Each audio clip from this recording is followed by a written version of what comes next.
योग वशिष्ठ में उत्पत्ति प्रकरण का सर्ग आज 20 का सर्ग है। लीला उठ सरस्वती का संवाद, जगत की असत्ता एवं अजातवाद की स्थापना। यानी जगत असत्य है और जिसका कोई शत्रु नहीं है उसकी स्थापना लीला और सरस्वती के संवाद में बताइए। आज देवी सरस्वती ने कहा, कल्याणी, वही ब्राह्मण अब राजा होकर तुम्हारा पति हुआ है, और जो अरुंधति नाम वाली ब्राह्मणी थी वह तुम हो। उसने दृढ़ संकल्प किया था ना कि मैं ऐसा राजा बनूं, तो वो ही ब्राह्मण ही राजा बन गया, राजा पद्म नाम से। तुम ही दोनों सुंदर दंपति यहाँ पर राज्य करते हो। तुम्हारे पूर्व जन्म का यही सारा सृष्टि क्रम है जिसे मैंने कह सुनाया कि ये जो राजा पद्म है और रानी लीला तुम दो हो। तुम पूर्व जन्म में जो स्टोरी बताई वो तुम दोनों ही हो। राजा ने दृढ़ संकल्प किया कि मैं भी ऐसे राजा हूँ, ऐसे राज्य करूँ, ऐसे मेरे भी मंत्रीगण हो, तो वो तुम दोनों ही हो। और तुम्हारा ये पूर्व जन्म का सारा वृतांत मैंने सुनाया है। ब्रह्म रूप आकाश में जीव भाव की भ्रांति होने से ही यह सब कुछ प्रतीत होता है कि ब्रह्म का रूप जो होता है ना, वो आकाश में जीव भाव की जो भ्रांति हो जाती है, भ्रम हो जाता है, तब ये सब कुछ दिखता है, अनुभव होता है। मतलब इसलिए कौन सृष्टि ब्रह्म रूप है और कौन भ्रम से रहित है। सूत्रा यानी अतः सारी सृष्टि ही अनर्थ बोध के सिवा दूसरा कुछ नहीं है। कह रहे हैं कि कौन सृष्टि भ्रम रूप है और कौन भ्रम से रहित है, कि कौन तो भ्रम में पड़ा हुआ है, भ्रम का रूप, और कौन भ्रम से हट गया है। अतः सारी सृष्टि ही अनर्गल यानी व्यर्थ की अनर्थ बोध से, यानी निरर्थक बोध से, जिसका कोई भी बोध नहीं है, अर्थ नहीं है, उसके सिवा कुछ भी नहीं है, माया है मतलब सारा। श्री वशिष्ठ जी कहते हैं, रघुनंदन, देवी सरस्वती का यह वचन सुनकर लीला के सुंदर नेत्र आश्चर्य से खिल उठे। वह इस प्रकार बोली। जब ये बात सुनी तो वो आश्चर्य करने लगी और बोली। लीला ने कहा, देवी, आपकी बात तो सत्य ही होगी, मैं उसे मिथ्या कहने का साहस नहीं कर सकती कि आप जो कह रहे हो वो सत्य बात होगी। मैं कैसे झूठ कह सकती हूँ इसको, परंतु ऐसी विरुद्ध बात कैसे संभव हो सकती है। ये तो एकदम विरुद्ध बात हो गई कि ये जो सृष्टि है ये भ्रम से रहित है, ब्रह्म रूप है, ये कुछ भी नहीं है, ये अनर्गल है, ये अनर्थ बोध के सिवा कुछ नहीं है। तो ये कैसे, ये तो सब सत्य सा लग रहा है।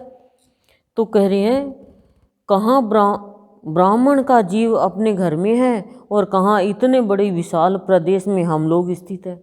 आप कह रहे हो कि जो पूर्व जन्म में ब्राह्मण था उसका जीव भी वहीं पर स्थित है, और आप कह रहे हो कि बड़े, और कहाँ इतने बड़े विशाल प्रदेश में हम लोग भी स्थित है। फिर वे ब्राह्मण दंपति और हम लोग एक कैसे हो सकते हैं। मेरे स्वामी जहाँ स्थित है वैसा वह दूसरा लोक, वह विस्तृत भूमि, वे विशाल पर्वत और वे 10 दिशाएं एक घर के भीतर कैसे प्रतीत हो सकती है।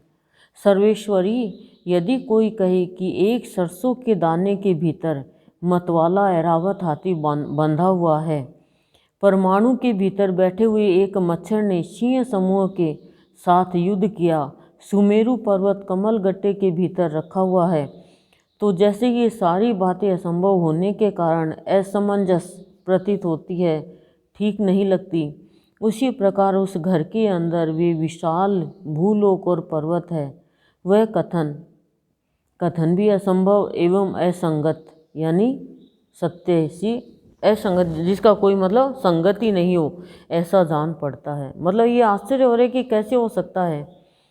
तो देवी सरस्वती बोल रही है, सुंदरी, मैं यह झूठ नहीं कह रही हूँ, तुम ध्यान देकर यथावत रूप से इस विषय को सुनो। अब वापस बता रही है, दूसरों के द्वारा तोड़ी जाने वाली धर्म की जिस मर्यादा को मैं स्वयं ही स्थापित करती हूँ, उसी का यदि मैं भेदन करूं तो दूसरा कौन पालन करेगा। कि मैं यदि किसी ने धर्म की मर्यादा का तोड़ दी और मैं स्वयं ही स्थापित करती हूँ जिसने तोड़ी है वो, तो उसको यदि मैं ही भेदन करूँ तो दूसरा कौन करेगा। मैं ही भेदन कर सकती हूँ यदि किसी ने धर्म की मर्यादा तोड़ी है, तो दूसरा कोई नहीं कर सकता। तो उस पर्वतीय गांव के ब्राह्मण का वह जीवात्मा अपने उसी घर के आकाश में चिदाकाश रूप यानी परम ज्ञान स्वरूप परमात्मा होकर ही इस कल्पित महान राष्ट्र को देख रहा है। हे कल्याणी, जैसे स्वप्न में जागृत काल की स्मृति लुप्त हो जाती है और दूसरी स्मृति उदित हो जाती है, उसी प्रकार तुम दोनों की पूर्व जन्म की स्मृति नष्ट हो गई है और उससे विपरीत दूसरी स्मृति उदित हुई है। समझ गए कि पिछले जन्म में तुम क्या थे, वो तुम्हारा ज्ञान खत्म हो गया और इस जन्म का याद है। अब हम लोगों को थोड़ी याद है कि हम पिछले जन्म में क्या थे। ये तो ज्ञान होने पर गुरुदेव बताते हैं तब हमें पता चलता है। अब थोड़ी पता तू क्या थी, अपन क्या थे, क्या हमारा रिश्ता था। लेकिन दिव्य दृष्टि जो त्रिकालज्ञ है उनको तो सारा पता रहता ना। 100 जन्म से भी आगे तक देख लेते हो तो कि 100वें जन्म में मैं क्या था।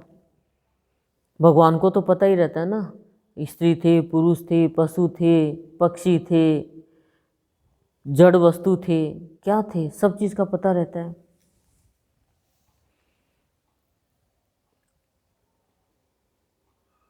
यही उस शरीर का मरण है। जैसे स्वप्न में तीनों लोकों का दिखना, संकल्प में त्रिलोकी का उदय होना, स्वप्न में बता रहे हैं कि क्या क्या दिखता है, तथा मरीचिका में जल का होना असत्य है।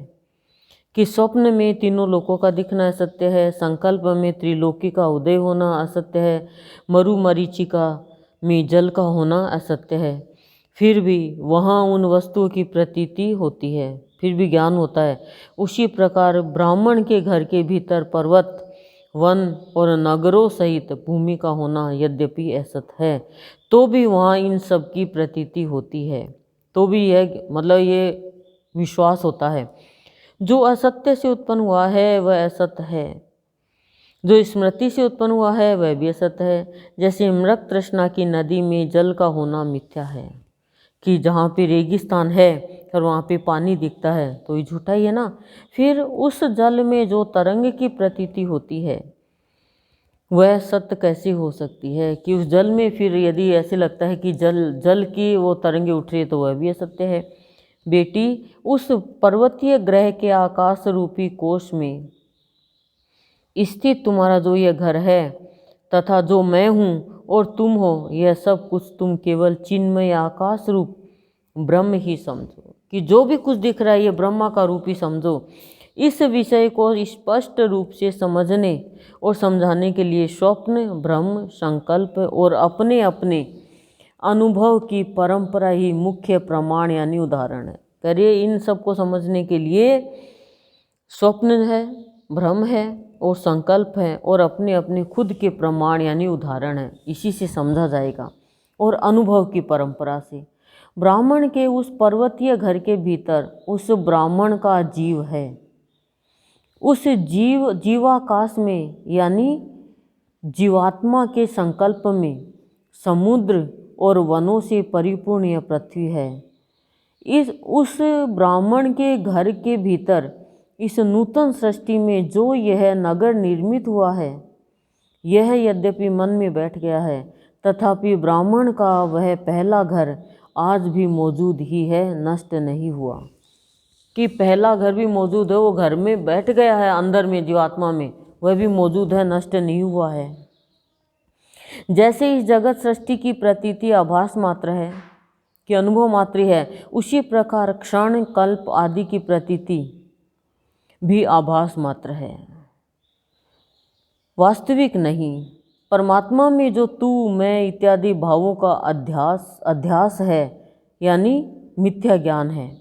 परमात्मा में जो तू और मैं और इत्यादि का भावों का अध्यास यानी झूठा ज्ञान है, उसके अधीन जो अपने जन्म का भ्रम होता है, ऐसा भ्रम जिन लोगों को है उन्हीं पुरुषों को क्षण, कल्प आदि संपूर्ण जगत की प्रतीति होती है। कि जो झूठा ज्ञान ले लिया है परमात्मा के तू अलग और मैं अलग इन भावों का, उसके अधीन जो अपना जन्म भ्रम होता है, कि जन्म का जो भ्रम होता है जो उसके अधीन ही है, किसके, तू और मैं के, ऐसा जब भ्रम यानी संशय जिन लोगों को हो गया है, उन्हीं पुरुषों को क्षण का, कल्प का आदि संपूर्ण जगत की प्रतीति होती है। यानी उनको विश्वास होता है इन चीज़ों का कि ये सब है, लेकिन ये सब झूठा ज्ञान है, ये कुछ भी नहीं है। उत्तम व्रत का पालन करने वाली लीले मरण काल की मिथ्याभूत मूर्छा का अनुभव करके जब जीव पूर्व जन्म के सभी भावों को भुला देता है। क्या करें कि तुम उत्तम व्रत का पालन करने वाली हो, और लेकिन मरण काल की झूठा जो गुण है वो मूर्छा का अनुभव करके, जब जीव मूर्छा का जो वो अनुभव करता है कि तो मूर्छा का ही है, तो जीव पूर्व जन्म के सभी भावों को भुला देता है और दूसरे नूतन भाव को देखने का अनुभव करने लगता है। मरण काल की मिथ्याभूत मूर्छा का जो अनुभव है, ये सब हम मूर्छित अवस्था में जी रहे हैं। ठीक है, तो कह रहे हैं जब पूर्व जन्म के सब भूल गए हम और दूसरे नूतन भावों को देखने अनुभव करने लग जाते कि ये मेरे पिछले जन्म में हमारा कौन था, पति कौन था, पत्नी कौन थी, बच्चे कहाँ थे, हमारा घर कहाँ था, सब स्थित है, अभी भी स्थित है, लेकिन हम भूल गए। जैसे मान लो अपन ने अपने पूर्व बुजुर्गों को मरते हुए देखा, वो मर गए, लेकिन उनका घर तो अभी भी है, परिवार वाले अभी भी है कि नहीं। जैसे बुजुर्ग लोग मर गए, जैसे मेरे परिवार में जैसे पिताजी की डेथ हो गई, तो उनका घर है, परिवार है, सब है कि नहीं, और उनकी जीवात्मा भी है, वो देख रहे हैं, सब पता रहता है। ऐसे जब छोटे में होते हैं तो बड़ा होने के बाद में नूतन भाव आ जाते हैं, वो पुराने भाव दब जाते हैं। तभी वह पलक मारते मारते मन में यह स्मरण करने लगता है कि मैं आधे यानी दिया जाने वाला हूँ और इस आधार में स्थित हूँ, कि मुझे किसी ने आधार दिया है और वो आधार में मैं स्थित हूँ, परमात्मा ने दिया है। यद्यपि वह उस समय यानी चेतन आकाश और परमात्मा में आकाश, चिदाकाश आकाश यानी चिदाकाश जीवात्मा जो है, यानी वो आकाश और परमात्मा रूपी आकाश यानी विशाल रूप जो चेतन रूप में है वो स्थित होता है, तथापि उनके चित्त में वैसा संस्कार प्रकट होता है, उसे यह भान होता है कि हाथ पैर आदि अवयवों से यानी अंगों से युक्त ये शरीर मेरा ही है। कह रहे हैं जब वो ये आभास, उसको ये ज्ञान हो जाता है कि मैं चिदाकाश जीवात्मा रूपी आकाश और परमात्मा रूपी आकाश और चेतन आकाश के रूप में ही मैं स्थित हूँ, और इसीलिए कह रहे हैं उसके चित्त में वैसा संस्कार प्रकट होता है। और जब उसे यह भान होता है कि हाथ पैर ये तो मेरे अंग है और इसे युक्त मेरा ये शरीर है, उसके मन में जो शरीर स्थित होता है, अर्थात उसमें जैसे शरीर का संस्कार रहता है, उसी या वैसे ही शरीर को वह आत्मीय भाव से देखता है। जैसा संस्कार होता है वो सही वो अपने स्वयं के भाव से उस शरीर को दिखता है। उसे जान पड़ता है कि मैं इस पिता का पुत्र हूँ, इतने वर्षों की मेरी अवस्था हो गई है, ये मेरे मनोरम भाई बंधु है, मतलब मुझे प्रिय लगने वाले, यह मेरा रमणीय घर है। जब मेरा जन्म हुआ तब मैं बालक था और अब बढ़कर ऐसा हो गया हूँ, कि वो बस यही जानने लग जाता है कि यही मेरे सब कुछ है। स्वप्न में दृष्टा और दृश्य रूप से जो विभिन्न पदार्थ कल्पित होते हैं यानी बनावटी होते हैं, उन सब में अदृश्य रूप से जो चेतन स्थित होता है, वही उन स्वप्न प्रगत पदार्थों का बाध यानी रुकावट होने पर एक रस चेतन रूप से पुनः दृष्टिगोचर यानी अनुभव का विषय होता है। क्या बताया है कि स्वप्न में दृष्टा यानी जो देखने वाला स्वप्न है और जो दृश्य रूप में देखता है, और विभिन्न पदार्थ कल्पित होते हैं। स्वप्न में हम कुछ भी देखें सब कल्पना होती है, नगर देखें, शादी होते हुए देखें, कोई उपहार देते हुए देखें, कोई अर्थी जाते हुए देखें, कोई आग देखे, कोई पहाड़ से गिरता हुआ देखे, कोई देखे मैं ये बन गया, तो कह रहे हैं सब कल्पित है। उन सब में अदृश्य रूप से जो चेतन स्थित है, कि स्वप्न देखने वाला कौन है, चेतन परमात्मा वो स्थित है अदृश्य रूप से, वही उन स्वप्न प्रगत पदार्थों का बाध होने पर, स्वप्न पदार्थों का रुकावट होने पर एक रस चेतन रूप से वापस दृष्टिगोचर होता है, फिर वो वापस देखने लग जाता है। क्यों? क्योंकि स्वप्न देखने वाला कौन है? चेतन परमात्मा। फिर वो उसे ही देखने लग जाता है, ईश्वरीय शक्ति को ही। अतः कुछ भी उत्पन्न नहीं हुआ था, बिना उत्पन्न हुए ही स्वप्न अवस्था में उन वस्तुओं के दर्शन हुए थे। कुछ भी नहीं था, बिना उत्पन्न हुए स्वप्न अवस्था में सब वस्तुओं को देख लिया। इस तरह जैसे स्वप्न में वह चेतन ही दृष्टा, दृश्य आदि के रूप में उदित होता है, स्वप्न में ही देखने वाला और दृश्य उत्पन्न होता है, किसमें? चेतन ही, यानी ईश्वर ही। उसी प्रकार परलोक में भी उदित होता है, और जैसे परलोक में उदित होता है, मतलब जो स्वप्न में होता है ना, ऐसे परलोक में, दूसरे लोक में भी यही ऐसा ही चलता है। उसी तरह इस लोक में भी वह चेतन ही दृष्टा, दृश्य आदि के रूप में आविर्भूत होता है, यानी प्रकट होता है। इसलिए स्वप्न, परलोक और यह लोक, इनमें थोड़ा सा भी भेद नहीं है कि स्वप्न देख रहे हो, परलोक में जा रहे हो और इस लोक में हो, तीनों एक बराबर है, यानी स्वप्न के बराबर है। ये सब के सब असत होते हुए भी ब्रह्मवश सत्य से प्रतीत होते हैं कि सारे भ्रम है, ये स्वप्न, यह लोक, परलोक कुछ भी नहीं है ये, पर ये बहुत भीतर का और गूढ़ ज्ञान है ये। लेकिन हम इसको पूरा ध्यान से सुनेंगे, बार बार पढ़ेंगे, श्रवण करेंगे, तो हमारे अंदर चेतन जो परमात्मा है, चेतना है, यानी चेतना शून्य हम जीवन जी रहे हैं, हम अपनी चेतना से जुड़ेंगे कि तब हम जान पाएंगे चेतना जो ऊर्जा है वो हम है। फिर हमें क्या बचाना है, क्या जानना है, क्या त्यागना है, क्या ग्रहण करना है, वो चेतन स्वरूप स्वतः ही करता रहेगा। नहीं तब पता चलेगा ये स्वप्न, परलोक, यह लोग, ये कुछ भी नहीं है और हम इसी में बंधे हुए हैं। फिर हमें दुख नहीं होगा, फिर सुख की चाह नहीं होगी, फिर जो कुछ भी होगा सोचेंगे सब निरर्थक है, कूड़े के समान लगने लग जाएगा। खाली एक चेतन, जैसे डिब्बी है, गहना निकाला, डब्बे को फेंक दिया, डब्बे की क्या वैल्यू है? तो बस ये सारा डब्बा है, हीरा तो वो है चेतन। फिर वो चेतन से जुड़ जाएगा, फिर ये बातों का असर ही नहीं होगा कुछ भी, कि मैं तो शरीर हूँ, इस पिता का पुत्र हूँ, पुत्री हूँ, ये तो बस बाहर का है। ये स्वप्न जैसा है, ये रिश्ते भी स्वप्न के बराबर है। तुमने देखा नहीं, अपन जाते थे सत्संग करने, बैठते थे, करते थे, थोड़े दिन में क्या हुआ? स्वप्न के जैसा हो गया, हुआ कि नहीं हुआ? और फिर थोड़े दिन सोचा रहे हो तो ख़त्म हो गए ये लोग, क्या हुआ? ये स्वप्न के जैसे ही हुआ। कैसे हॉस्पिटल में एडमिट हो रहे हैं, कैसे बीमारी फैल रही है, कैसे क्या हो रहा है, सब स्वप्न के जैसे हैं। ठीक उसी तरह है जैसे जल में उठने वाली तरंगों का एक दूसरे से भेद नहीं होता, कि यह लोक, परलोक और स्वप्न ऐसे ही है जैसे जल में उठने वाली छोटी बड़ी सभी तरंगें एक रूप, एक ही जल की होती है, और वे सब असत होती हुई भी सच्ची प्रतीत होती है। चूँकि जल में लहरों के समान चेतन में ही यह जगत भ्रमवश प्रतीत हो रहा है। जल में लहरों के समान चेतन ही यह जगत भ्रमवश प्रतीत हो रहा है, अतः यह कभी उत्पन्न ही नहीं हुआ, यह सिद्धांत स्थिर हुआ। यह सिद्धांत ठहरा हुआ है कि वह कभी भी उत्पन्न हुआ। जल की लहरें कभी उत्पन्न होती है क्या? उठी और गई ये लोग, कोई टिक थोड़ी सकते। ऐसे ही असत्य रूपी ये जगत है। तो सर्ग 20 पूरा हुआ। ओम शांति शांति प्रशांति।